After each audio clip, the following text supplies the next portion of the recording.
Good morning, guys. What's up? Today, I wanted to dive into one of the aspects of becoming a solopreneur, becoming a small business owner that terrified me, and that is finances. So, just before I go any further into this, I want to say I am so not an expert at this. I'm just somebody who's gone through this process and learned a few things. I have always struggled with math. Numbers have never been my specialty. I'm a writer, so words and creativity have come naturally to me, but math, not a natural strength of mine. Fun fact, I cried when I had to learn how to read clocks, back when they still made you do that.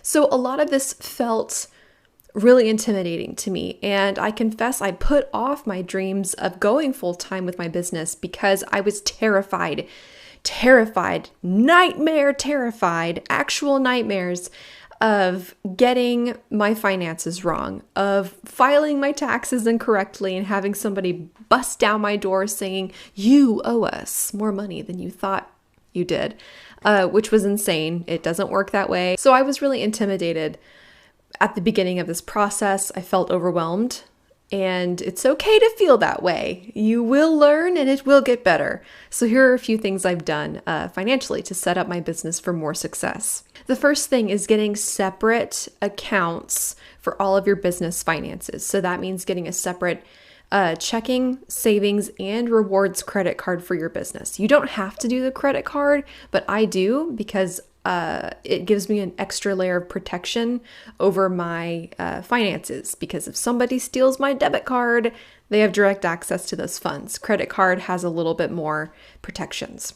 But whatever you do, don't combine your personal finances with your business finances. That's more tempting when you're a freelancer and the line between business and personal is very blurry.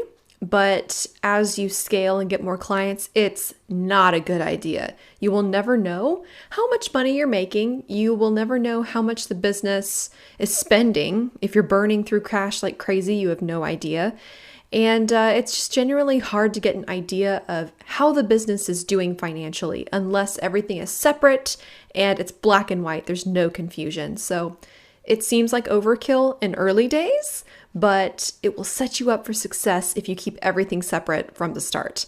I combined them and it was a nightmare pulling everything apart, so don't do that. The second thing is to invest in retirement. As a self-employed person, you have a lot of options. So you can do something called an SEP IRA, a SEP IRA, and that lets you save for retirement. And I think the contribution level, the percentage is higher. So if you're maxing out a Roth IRA, you might want to look into a SEP IRA because it has higher contribution limits. But make sure you talk to like a tax person and an accountant before you set it up because it's kind of complicated. But if you aren't saving for retirement in some way, start now. Every little bit helps. I would also recommend joining a union or some kind of professional organization. I'm a member of Freelancers Union, and it's a free union. It's like an online community, but it is technically a union, and they give me access to a lot of discounts. So I'm able to access discounted health insurance, vision insurance, all that good stuff that is more expensive when you aren't going through a group plan. So if you're trying to insure yourself, you can sometimes get better discounts if you're part of one of these organizations or unions. You should also get some kind of insurance for your business. I have liability insurance in case somebody doesn't like what I say about them online. You want some kind of insurance that if you get sued or something happens to your inventory, whatever it is, you have some kind of safety net. When it's just you and you're on your own, the stakes are very high, and it doesn't take much to put you in a bad situation, no matter how successful your business is. And the last thing, I pushed back on this a long time, but it's to get an accountant.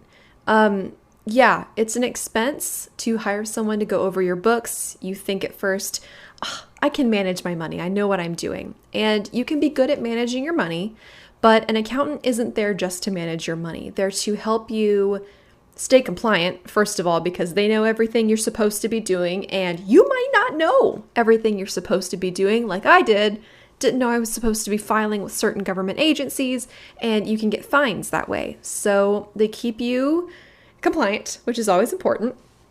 But then they also can help you legally reduce your tax liability, make sure that you're paying the correct fair amount instead of over or underpaying. Both are bad.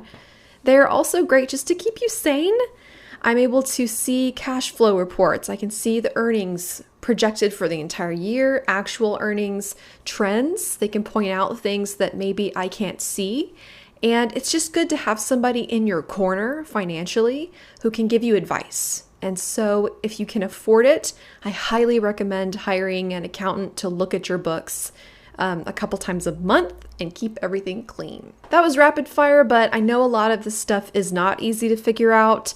I still feel like I'm figuring it all out because it's not a strength of mine, for sure. At the end of the day, the money I've spent on an accountant and professionals to help me was the best money I ever spent in my business. I worry so much less now. I have someone I trust on my side and it feels good. So no matter where you are, just make sure you're financially empowered in your business, because just as personal finances are important, business finances are incredibly important. They will make or break you. You have to get that down first. So what do you guys think? I know we've got a lot of small business owners here, so did I miss any tips? What are you guys doing to manage your finances? Let's talk about it in the comments.